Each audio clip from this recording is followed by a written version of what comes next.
Thanksgiving, Daddy. I made this on my own, and it's for Mom.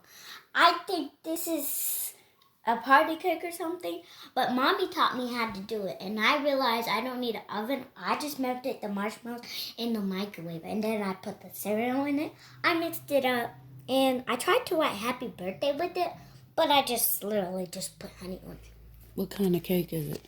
This is a marshmallow cereal cake with honey icing and marshmallows in it. Has cocoa cereal rice. Yeah. I made it on my own. Great job, baby. Thank you. And I think I'm going to make some more.